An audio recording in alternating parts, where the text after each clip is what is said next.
Interested in learning about wine, but not sure where to start? You're in the right place. Welcome to the Cork and Fizz Guide to Wine podcast. I'm your host, Haley Bowman, and I'm so glad you're here. I'm a wine enthusiast turned wine educator and founder of the Seattle-based wine tasting business, Cork and Fizz. It is my goal to build your confidence in wine by making it approachable and lots of fun. You can expect to learn everything from how to describe your favorite wine to what to pair with dinner tonight, and so much more. Whether you're a casual wine sipper or a total cork dork like myself, this podcast is for you. So grab yourself a glass and let's dive in.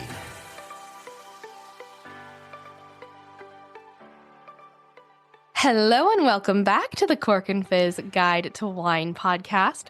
I had something a little different planned this week, but we're doing something different, and you might be able to tell just by the sound of my voice why we are doing that. I currently feel like I'm talking 3 octaves lower than normal. I've caught a very not fun summer head cold that does not want to go away. So I do not have the voice to record a full podcast for you today, but don't worry, this week you are still getting something good. I decided to go into my archives and I found an old Cork Crew tasting that I think you're going to enjoy. I actually had somebody on Instagram request an episode on Australian Shiraz. And lucky for them, I did a Cork Crew tasting a while back. I don't even know when, but it was Syrah versus Shiraz. And we kind of talked about Old World versus New World and what this grape does, because those are the same grape if you didn't know, Syrah and Shiraz. So what I'm going to do is we are going to piece together, we being my lovely podcast manager, Liz. Thank you, Liz. She's going to piece together that Cork Crew tasting so you get to listen in on what is usually a very exclusive event, but now you get to listen in. We have cut out the tasting portions because, well, probably not as much fun unless you're there. But if you want to be there for the tasting portions, come join us at the Cork Crew. We have a ton of fun every month. But yeah, that's enough of me yapping. I'm going to go take a drink of water before I record the outro of this. So hope you enjoy this little look into the Cork Crew and learn a little bit about Syrah and Shiraz. All right. Let's dig in a little bit to just the grape itself. So we're just going to talk about, and I'm going to call it Syrah. This is the original name for it. It's just called Shiraz in Australia and then sometimes in South Africa as well. So when I'm talking about Syrah, I still mean the grape that is in both of these wines. So talk a little bit about it. It did originate in the Rhône Valley. They did DNA profiling on it to ensure that that was indeed where it came from. Though, from what I read, the Northern Rhône isn't where the first vine appeared of Syrah. It's about 35 miles southeast of the Northern Rhône. Now, in terms of parents, I always like to kind of look at, who are the parents of the grape in case there's something familiar. They are not going to be familiar at all unless you've done a lot of studying on grapes. The 2 parents of Syrah are very obscure. One is named Duressa, and the other is Mondeuse Blanche. Duressa is from southern France, whereas Mondeuse Blanche can be found in Savoy in France. These, again, they're not super well known, but their child is. And then in terms of this grape wasn't always super popular, but from the 1980s to the mid-2000s, it increased in planted hectares from about 10,000 to 450,000 hectares. I mean, that's 45 times the amount that it had before. I think a couple reasons for this. This is one, we'll talk about this a little later, but there was an increase of popularity of Northern Rhône Syrah wines around that time. And then Syrah is also one of those that it's so interesting because a lot of times you'll find there are wines that the sommeliers and the people who study wine, the cork dorks, right? The wines that those people are into. And then there are wines that the general masses are into and what you'd find at the grocery store. And Syrah somehow lands in both of those circles. So I think kind of that combination could make it popular. And then, of course, it also grows really well in a lot of different regions. We're tasting it from the Northern Rhône, from Australia, but it also grows really well in South Africa and in different areas of the U.S., along with a lot of other areas. Now, one thing about Syrah that you'll hear a lot is the saying that Syrah likes a view.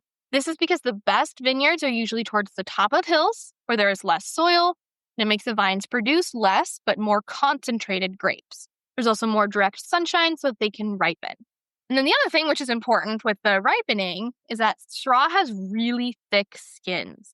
And so because of this, it has thick skins and high tannins. It's a common practice at the end of fermentation for winemakers to leave the skins in contact with the wines for days and sometimes weeks And this actually, it sounds counterintuitive, right? You'd think they would only want it in contact for a small amount of time. But the longer they do this, it actually helps soften the tannins in the wine. And so this is called an extended maceration. This is also why Syrah is often one of the darker colored wines compared to all of our other reds. The nice thing about having so many tannins is that Syrah also has really high levels of health benefiting antioxidants. Now, I'm not about to say that your red wine is healthy for you, but there are some good things in it. So, you can take that with you. That's always a good thing. And then lastly, when you taste Syrah, one thing you'll notice about it, and definitely think about this the next time you have a sip, is that you're greeted with a punch of flavor. But then what happens is it tapers off. Typically, Syrah is known for having an immediate punch and then not so long of a finish, or you don't get as much flavor on the mid palate is what it's called. And so this is why a lot of times you'll see Syrah in different blends. One of the most popular blends of the world called GSM, Grenache Syrah Mourvèdre, is made in that way because Syrah has a punch of flavor, but Grenache and Mourvèdre have flavor in the mid palate. So you're getting flavor all the way through. It's a cool thing about blends, and we'll have to talk about that more later because it's a really fun thing. Just a quick reminder, if you are not on my mailing list yet, what are you waiting for? I would love for you to join. When you do, you'll get a free shopping guide that has 15 of my favorite wines under $15. Head to corkandfizz.com, scroll down to the bottom, and there'll be a little section where you can join the mailing list. I send out a weekly newsletter filled with wine tips, recommendations, special offers, and so much more. Now, let's get back to the show. What does Old World versus New World mean? I feel like these terms are now used quite often, but they're kind of, knowing what they actually mean. I think some people take differing opinions on this, but I'll share kind of what those words mean to me in general. So generally, now the true definition, at least to me, where you can always count on, Old World, that's European wine. Any wine from Europe, which is where modern winemaking began, is going to be called Old World. Versus New World is everywhere else. Basically anywhere where Europe took vines, to somewhere else. And so that's going to be, Australia, New Zealand, US, South Africa, South America. All those spots are considered New World. For me, that's the true definition. Now, some things that you might find, these are common between these regions or common with these terms to follow, but they're not a strict only this.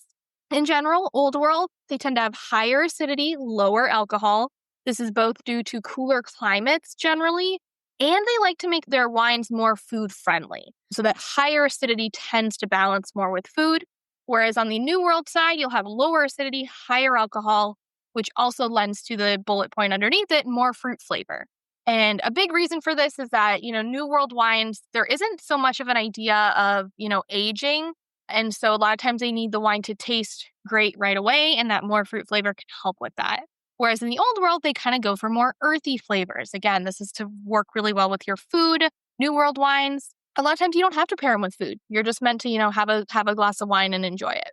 Last thing about these two, Old World, again, you're going to have a lot of vintage variation. So what this means is that in the Old World, so in Europe, they kind of are at Mother Nature's will. And they'll do their best in bad years to make the wine still taste good. They're not going to go out of their way. They're not going to add chemicals. They're not going to do any other sort of, intense farming or winemaking to improve it. It's just, that just wasn't a great year. Whereas in the New World, there's not a lot of room for bad years. You haven't owned the vineyard and owned the winery for years in your family. You need to make good wine every year. So they're more willing to kind of use potential, additives or things like that, or new innovative techniques in order to improve the wine if they had a bad year weather-wise. And then lastly, Old World, pretty strict rules and limitations, not a lot of creativity happening there. So for example, those of you that have a St. Joseph wine, that I'm pretty sure that has to be either 100% Syrah or there might be a little bit of Viognier allowed in that. But in certain regions, you can be guaranteed, if the wine says St. Joseph, that's a Syrah, right? Versus if you had a wine like my Shiraz says McLaren Vale, that's a region in Australia, but they couldn't just label it McLaren Vale because there's a lot of different things that could grow there. So you can have a lot more creativity and do a lot more in those regions. That was a lot of information.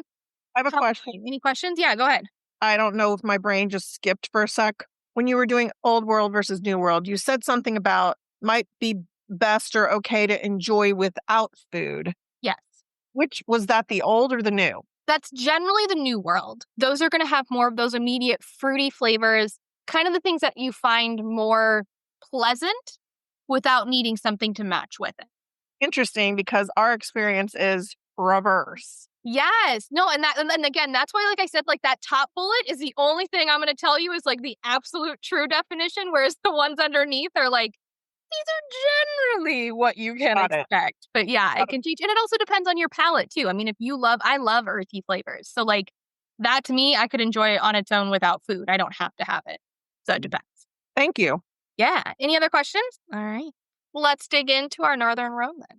So first wine is going to be Northern Rhône Syrah. So with our Old World, New World, this is an Old World wine. This is from France, which is part of Europe. Isn't it beautiful? Look at those hills over there. All right, let's talk a little bit about history here. So if you were to look at the geography and terrain of the Northern Rhône, you'd be pretty surprised to hear that they have a long history of agriculture, because the thing is that this place has a lot of hills and a lot of steep hills. And the crazy part is that most of the plantings weren't grapes. I was actually listening to a podcast a couple days ago where they were talking about this. It was a producer in the Northern Rhône, and he mentioned that actually growing grapes there is pretty new, especially making money from making wine. What used to happen in the past, maybe only like 100, 200 years ago, was that most families did make wine. They had grapes, but not a lot, and they just made wine for themselves. If they were going to make any money, they had to grow other produce on the hillsides and sell that. So it was only recently where they actually started to rip out the other produce and put grapes there instead, and recently by 100, 200 years. We now know, like I said, that Syrah originated in the Rhône Valley. However, there are a couple myths as to how it got there. One involves a Roman emperor planting the grape in France in 280 AD. And then another involves a winemaker from Iran, which I really want to dig into this a little bit more because I'm so curious. Because, we talked about Old World versus New World, but there's actually a different world altogether from those two. And Wine Folly, one of the resources that I use, they've deemed it the ancient world. And I think that's a really good description. And this is where like true winemaking began. And this is like Georgia, Iran, the areas around that area. And that's like that predates Old World. So anyway, the myth is that an Iranian winemaker brought the vines with him to France in 600 BC, where he settled in Marseille. But again, apparently it's a myth. I would love to dive a little deeper into it to learn a little bit more about it. Now, Syrah itself as a grape came to prominence in about the 1700s in the Rhône Valley of France. And basically how this happened was that a lot of other regions were busy making blends. I think at that time, they basically weren't able to grow the grapes well enough to feel confident in making a single varietal wine. So they were just throwing a bunch of other grapes in, and they'd often do like a field blend. It'd be whatever was in the fields. They'd just bring it in. They wouldn't separate it out. Now in the Northern Rhône, and especially in the town of Hermitage, that Syrah became famous, they wanted to make a wine solely from Syrah. So that's what they did. And all of a sudden, it became very well known, and it started to fetch very, very high price points. Everybody wanted to get their hands on this. Then again, we had another, go another 200, almost 300 years. And it's doing well enough. They're known for Syrah there, but it's not really well known. The Northern Rhône in 1970s, or I guess 1980s, is kind of when that changed. And so this happened in part to two people. The first is Etienne Guigal. So I don't know if any of you have heard of the Guigal wines, Côte-Rôtie. So if you go to any, honestly, head to Total Wine, next time you're there, check out the Côte-Rôtie, and you will find a wine named Guigal, the Guigal, and you'll see them. So he became very popular, and he really he makes wine out of the Northern Rhône and the Southern Rhône, but he really started to make some great bottles from the Northern Rhône that followed a little bit more of a modern style. And then the other person that we might all be familiar with as well is Robert Parker. So Robert Parker, if that name sounds familiar, it's because he is a very well-known wine critic. And there was a time basically during the 1980s where anything that he said became very popular. And so he was into very bold styles of wine. And so my guess is with the bold flavors of Northern Rhône, he was a big fan, and he ended up pushing that forward, which was a really great thing for this area. They were finally able to have this new wealth. People were interested in their wine. They were making more money. And so they could reinvest it in their properties. And this, again, like I said, is where I think that increase in hectares really happened, at least in the Northern Rhône, and then obviously in other regions as well, as they tried to replicate what they did there. So they were able to produce more vineyards, reduce yields, make better quality Syrahs. They also were able to build new cellars, ferment at a cooler temperature, and really increase the quality They were able to start aging at a higher percentage of new oak. So these wines that like you couldn't touch for like, if you think a Northern Rhône takes a long time to age now, imagine what it would have been like 40 years ago when they didn't have as much new oak. It would have taken 20 years for that to be good to drink. And then they also started to make single vineyard wines and started exploring, just taking grapes from one single area. They were able to dive deeper into it and make even better quality wine because they had the money for it. All right, let's talk geography. There's one thing you're going to remember about the Northern Rhône. It is that there are hills. And not just, casual rolling hills. These are steep hills. If you were here last time or if you watched the recording, Port Country, which is Douro in Portugal, very steep to the point where you have to hold on to something. This place, not unlike that. These vineyards, they're etched into narrow terraces. You can see the terraces here, the little kind of steps in the mountain. And then also some of the areas are so steep that they actually need to have a pulley system to bring the grapes in. It's not safe for vineyard workers to carry the grapes up, or nearly impossible for them to. And then due to this steepness, there is a concern for soil erosion, but it's also what makes the grapes really good. So it's worth the risk, right? Soils here, they'll range from the north to the south within the Northern Rhône. So we'll talk a little bit more about that once we dive into the appellations. It is a cooler region compared to more of the Southern Rhône area. And it produces thick-skinned grapes. So that means that the vineyards that are on the slopes and on top of the hills are the best. You're going to get the best sun there. And then again, this region is fairly small. I'm going to show you guys a map and kind of compare it to all of France and then also the Southern Rhône. But comparatively to the Southern Rhône, so 95% of all the wine in the Rhône Valley, the entire Rhône, so north and south, comes from Southern Rhône. Only 5% of the wines made in all of the Rhône Valley come from the Northern Rhône, which is why it was probably so hard to find. And then again, the region itself divided into 8 appellations, 5 of which produce Syrah-based wines. So that would be Hermitage, Côte-Rôtie, Gros Hermitage, St. Joseph, and Cornat. And so before we dive into those, I did want to highlight again that wine that I had was a cheaper version, an affordable, I should say, version of Syrah from the Northern Rhône. There's a couple different names that they'll be. Oh yeah, that's the same thing. Good. So that Collinus Rodenier, that again, I don't speak French, but take note of that. If you like this wine, but you don't want to pay $40 per bottle, my wine was $22. And it's honestly giving me really similar notes that I've read about with all of the other wines. So definitely recommend checking that out. But let's dive a little deeper into the maps here. All right, can you all see the map of France? So if you look here in the southern, we're looking kind of like south central, southeast. The bright pink color, that's going to be our Rhône Valley. I'm zooming in here. Now, they're kind of basically pointing to the Southern Rhône. But this section right up here, you see that little tiny section along the Rhône River that is also bright pink? That's the Northern Rhône compared to the Southern Rhône, which is all of this. So you can see why now they don't make quite as much of the wine. Now diving a little deeper into the Rhône itself. So this is basically a zoomed in version. So you can see here again, it's just this tiny little stretch along the Rhône River. And then we have our different regions. So I just want to talk a little bit about these. So, feel free to listen and pay most attention to the one that you are drinking. But it's just kind of nice to know the difference between each of these. So at the top, you have Côte-Rôtie. Again, Côte-Rôtie? Côte-Rôtie. What did you say, Rachel? How did you pronounce this? Côte-Rôtie. Ah, that sounds best. Thank you. Côte-Rôtie, or it kind of translates to roasted slopes. This is the most famous, or the 2 most famous vineyards of Côte-Rôtie are located on 2 hills. They're known collectively as the Côte Blonde and the Côte Brune. And you can actually see the differences in the soils when you look at both the hills. This is one of those really cool ones where it's like actually visual. On the Côte Brune, you have that darker color due to the schist. You have mica and iron oxide in the terroir. And then soils on the Côte Blonde are much lighter. They have a sandy granite type of schist in the terroir.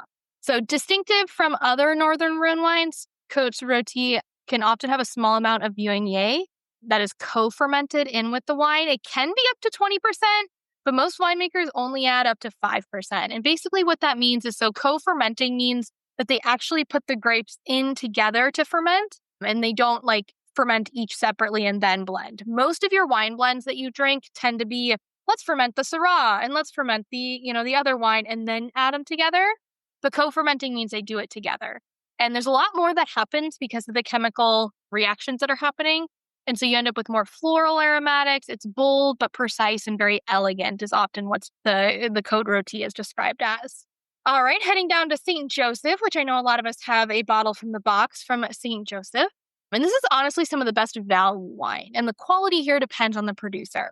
You have a slow change of the soils from the northernmost section here. Obviously, we're at a very big section here on St. Joseph, all the way down to the southern section. It's long, but thin. And so in the north, you have clay granite soils, which are similar to our two white wine regions, which I skipped over, Condrieu and Châteaubriand. These two are producing white, so we're not going to worry about those for now. The northern region, that's going to be like our soil, like the two white wine regions. And then south of here, the soil, you're going to have more marl, which is clay and limestone, and acidic granite. So these wines tend to get a little bit spicier and fresher, and then more floral as well. So kind of like a black peppercorn as well. So these ones are a little bit fun. If you find one from the southern area of St. Joseph, you want a little bit of age on them to give them time to kind of open up. I guess we're actually just heading on the other side of the river to Côte Hermitage. This is the largest appellation. I know St. Joseph looks bigger, but it's because of the width of Côte Hermitage that's actually larger. These, again, are going to range in quality. You're going to have the simple food wines to really amazing Syrah. Major difference from other Northern Rhône Syrahs is a tartness, and this is due to the position on the east bank of the river, which you can tell everything else is on the west side. Côte Hermitage is on the east. Many vineyards in the region are on pebble-covered terraces. So again, having those little rocks there will help the grapes ripen faster. And then granite clay soils, again, with a little blend of sand. And the sand usually bumps up the floral aromatics and might lighten the color a little bit. Then on top of Côte Hermitage, you see this region. This is Hermitage. It's a tiny little micro-region. It is the most famous region and probably the most expensive region for finding Syrah from. And these ones you're going to want to give like 5 to 10 years to open up.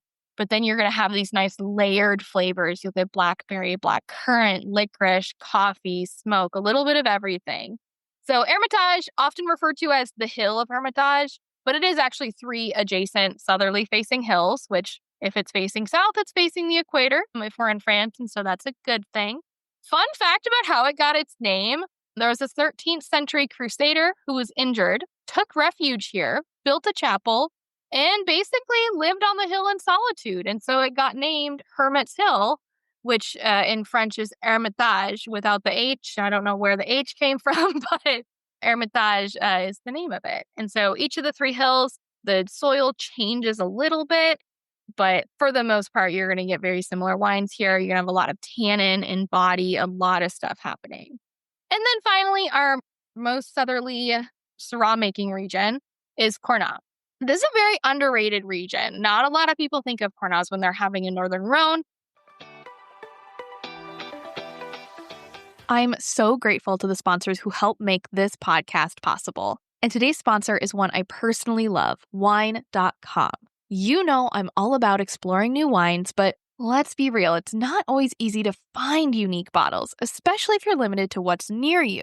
That's why I love shopping on wine.com. They have a huge selection, wines at every price point, user-friendly search features, and real wine experts ready to help you find your next favorite bottle. And here's a special deal just for you as a podcast listener. Get free shipping on orders over $150 at wine.com/corkfizz with promo code CORKFIZZ. My recommendation? Build a mix of 6 to 12 bottles to try. Some you know, some you've never heard of. Not sure what to pick? Message me. I'd love to help. Or take advantage of the live chat wine experts at wine.com. They're going to have the most bold and most tannic wines. These likely need 10 plus years to smooth out. However, there are some winemakers that are trying more modern techniques, like using a lot of new oak to kind of help soften those tannins out. So I think you might find a lot of these regions. There's also climate change, which can be making an effect. You know, these areas are getting a little warmer than they used to be. And the warmer a region is, the more of that fruit it produces, and usually a little less tannin. All right. That was quite a deep dive into our Northern Rhône. Do we have any questions? And good? Feel like we have a good idea? All right, fun. And then, yes, we're all jealous in which we were Rachel and had wines from each of these regions, or at least 3 of these regions to try side by side would be super fun. All right, let's talk a little bit about climate and winemaking, and then we'll get into our tasting. So climate here, Mediterranean climate, However, still cooler than what you would expect in Southern Rhône. It's also going to have a shorter growing season and they're going to have more rain. The wind that comes from here is la bise. This wind comes from the north and different from Southern Rhône, it actually follows the rain, which is a really good thing because then it helps keep the wines dry, or the grapes dry, so you don't have moisture developing and so you don't have mold or mildew happening on the grapes. It also helps with keeping them free of pests and disease as well. Then in terms of winemaking, you have a myriad of styles. Some of this is due to the terroir, right? We've shown it was a very small region, but even within that small region, there are lots of different terroir happening. Terroir, again, is like that sense of place, everything that has to do with the grape growing, the hill or the geography, the climate, the soil, all that is terroir. You also have tradition. Tradition is kind of what a lot of winemakers, especially in these old world regions, rely on. And then you also have winemaking choices. So a lot of the winemakers will choose to do something different. Like maybe they choose to destem their grapes before making it, while others choose to do something different. You will find that there's a lot of pump overs and cap punching. This is what happens during fermentation. The skins from the grapes separate from them, but you want all of the juice to come in contact. And so you don't want the skins just hanging out on top. So they'll either punch those skins down or they'll bring juice up from the bottom and pour it up over the top. This also will help soften the tannin the more that they do this. They use a lot of French barrels, but they do kind of, depending on the producer, will use both new and used. New French barrels are going to give it a little bit more of that oak flavor, which in red wine sometimes comes across as coffee, chocolate, baking spices like cinnamon or nutmeg. Used French oak is just going to help the tannins smooth out a little bit. It's not going to add flavor.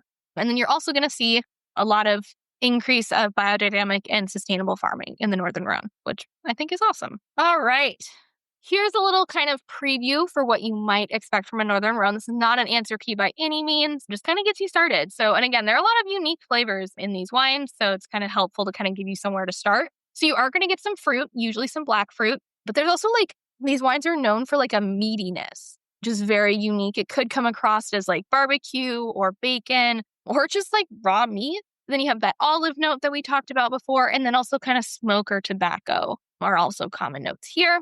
A decent amount of tannin in body, 3 out of 5 acidity and a 3 out of 5 alcohol, so kind of right in the middle there. All right, well, with that out of the way, let's jump into our Australian Shiraz. Shiraz. We'll call it both throughout the whole time. But let's talk a little bit about history first. So history of Shiraz in Australia dates back about 200 years. First cuttings were said to have brought over by British pioneers, John MacArthur and James Busby.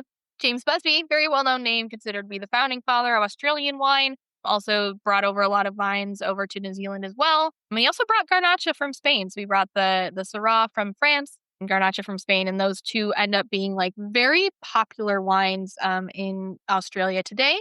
Early days of Australian Shiraz saw it predominantly used in blends. Australia also produced a sweet fortified wine during this time that probably used the Shiraz as well. However, it wasn't until about the mid-20th century, in about 1959, the chief winemaker at Penfolds, which I think Venkat, you have a bottle of Penfolds, and then I think a few of us have tried Penfolds before in the past. The chief winemaker, Max Schubert, he was born in the Barossa, but he has German descent. He decided to make the region's first what's called a bin wine, and the different bins in Australia, they call it bin, bin. It just means different blend. But he wanted to make it a blend of all the different Shiraz from a certain region. So it ended up being a single varietal Shiraz in one of the first. And as soon as he did that, people were like, holy moly, this wine can do its thing on its own. We don't need to be adding things to it. So it just kind of took off from there. I wish I had a good explanation. I realized Really? the history. Yeah, go ahead. Dane just asked a great question. Why is there a name change? Why? I was just gonna say, I'm like, I wish I had a good reason. From what I could tell in my research, there is no like they don't have a definitive answer for this. There are a couple reasons. One story says that it's because like there was a region in southern Italy or something where like sounded like Shiraz, where they think that they might have thought it came from at that point because they had everything mixed up. Honestly, my best explanation that I just read yesterday in my research, Aussies love to give nicknames to things. So, a barbecue is a Barbie. I'm trying to think of other good examples, but they give nicknames to everything. Like it's a very common thing in Australia. So I'm wondering if Shiraz just became a nickname. Not that Syrah needed a nickname. It's pretty short as it is, but I think Shiraz is just more fun to say. But I don't know if anybody else has ever heard a better explanation, but that's what I'm going to go with. I'm going to say the Aussies preferred a more fun nickname for the wine. All right. We're going to stick with that, I think. I know. I wish I had a better reason for it. They just kind of started to be known as that, and that's what they called it. Now, in terms of geography and climate, we'll look at a map in a second, but you'll see that all the vineyards are in the south of Australia, because the center of Australia is basically a desert. And then remember, now we're in the southern hemisphere. So the north part of Australia is going to be super warm. It's actually very steamy and tropical. So very hard to grow vines anywhere where it's tropical. So in the south, you have the cooling influence of the water, and then being so close to the coast, you have that effect. Big influence in Australia is something called the diurnal shift. This is where the temperature in the daytime is significantly higher than it is in the nighttime. That means during the day, the grapes get to ripen, develop a lot of these fruit flavors. But then at night, that cold air traps in the acidity and keeps the grapes from getting overly ripe. And again, here you're going to have a lot of different soils. Australia is one of the oldest land masses of the world. So we have a lot of ancient and weathered soil, everything from iron-rich clay, red volcanic, and sandy loam. So taking a look, like I said, let's take a quick look at a map here. So they didn't even bother showing all of Australia because it wasn't even worth it. But you can see here, they zoomed in on these southerly regions because there just isn't anything in the north. And so taking a look at this, there are a lot of regions throughout here. The three that we're going to talk about that I'm going to highlight will have the Barossa Valley, which is over here in the orange, and then also the McLaren Vale, which is also over here in the orange. And then the other last one is going to be the Hunter Valley, which is off on the other side, on the eastern side of Australia. Are there any other regions that your guys' wine came from in Australia that it says on the bottle that I could point out here? I'll zoom in on I have a better one here actually this one doesn't show all of them. So any other regions that I didn't mention? Did you say Barossa? Yes, Barossa Valley is the one. So it's here on the orange. Okay. It's gonna be over here. And then a zoomed in version here of that is right here. And so Barossa Valley is on the left side of here. And then this whole section is called Barossa, even though it includes the Barossa Valley and the Eden Valley. So it's like that purplish color. Any other regions that people have a wine from? Cool. Okay. Syrah really does grow pretty much in almost every region in Australia, but those are kind of some of our top ones. So like I said, diving a little bit deeper into these regions, Barossa Valley, they have a Mediterranean climate. This is probably Australia's most famous, most just like well-known Shiraz producing region. They have warm grape growing areas on the valley floor and then cooler mesoclimates at the higher altitudes. Shiraz from Barossa, very full-bodied, rich. You're going to have a lot of intense power, blackberry, pepper, spice. There's also going to be a distinct earthiness and meatiness, right? Sound familiar? Syrah does this, that even in different climates, it can still produce these things. Tends to be relatively high in alcohol, and there are significant amount of tannins. So this is great for structure and long-term aging. So again, this is a Barossa Valley Syrah. Another thing about Barossa Valley, and just about Australia in general, Australia is home to some of the world's oldest continuously productive Shiraz vines, meaning that these vines have continued to produce since they were grown. There are a lot of other vines in other areas where they had to chop them down and regrow. So these, they haven't. This has been productive every year since they've been planted. So some of the oldest ones, some in Barossa, were planted back in 1843, still producing grapes today. Some other ones in 1847 and 1860. Again, these are ungrafted, pre-phylloxera. So phylloxera did not destroy them. If you've been to a tasting before, those little tiny little aphid-like bugs destroyed all the vines in Europe and then everywhere else. And so it did not hit some of these vines in Australia. And so a lot of Australian Syrah will say old vine on it. But here's the problem. Old vine has no legal definition. So it could be 10 years old and they could put old vine on it and there's nothing we can do to stop them. So one family did try to make a change to this. So in the beginning of the 2000s, you had the Yalumba family. They wanted to clarify this and they created the Old Vine Charter. And then later in 2009, this was adopted and expanded to other Barossa wine growers, and it was the Barossa Old Vine Charter. So it's only true in the Barossa area, but you have designations here. So if it follows the Barossa Old Vine Charter, it'll say old if it's 35 plus years, survivor if it's 70 plus years, centenarian if it's 100 plus years, the vines, and these are the vines age, not the wine, the vines. And then ancestor if it's 125 years plus old. But again, this is only for those that follow this charter. But pretty amazing that they have vines that are that old. The older the vines, the fewer grapes they produce, but they're usually incredibly concentrated and a lot of good flavor. All right, and then super quick, going through our other two regions, McLaren Vale. So that one's really close to Barossa, just a little bit south, a little bit closer to the coast. So they have the cooling influence of the ocean. They have low summer rainfall, good for the vines. Wines here, again, very rich, full-bodied. They have that black fruit, and then also bring in a blue fruit, kind of blueberries. And then along with the fruit, they do use a lot of oak. So you'll have those strong hints of chocolate, which is different from a lot of the wines that we've tried already. And then lastly, heading over to the east side of South Australia is the Hunter Valley. It's actually the oldest wine producing region in Australia. They're mostly known for Cabernet and Semillon, but they do produce Shiraz. And it's unlike other regions in Australia. So this area is warm and humid, and it's a little bit more inland. And so the wines themselves tend to be more medium bodied, and they'll have a little bit more red fruit than black fruit, and then a moderate alcohol and tannin. So very different compared to our other two regions. And then in terms of winemaking, one cool thing about Australia, which I think a lot of the labels, one of the labels are like based on the labels that we're looking at, kind of gives us a hint. You know, a lot of the wines are made in traditional ways, and a lot of the winemakers there were trained abroad in different regions in Europe and have a respect for, established vineyards and regions. But Australian wine is also very innovative. They're willing to, take risks and do these different experiments and push the boundaries. So you'll see a lot of new things coming from this area, a lot of fun stuff, unique blends. I've been seeing a lot of Italian varietals being grown in Australia, which is really fun. So it's a good mix of traditional, taking the traditional winemaking, but then adding, their own spin to it. So a couple different examples of this, a lot of more whole bunch, meaning that they don't take the grapes off the stems. When they ferment, this can add a little bit more greenness to the wine and also add a little bit more structure. And then oak is common, but they primarily use French oak. And again, they experiment with either older barrels or large barrels or new barrels, kind of all across the board. And then you'll also find that in Australia, they do a lot of blending with Cabernet. Cabernet Sauvignon is actually very common to blend with Shiraz. Any questions about Australia before we get to our tasting? All right, let's dive in. Australian Shiraz here. So pretty similar, still looking at a deep color. You're going to need a little more fruit. So kind of especially a stewed or a jammed fruit. So I have blueberry jam here as an example.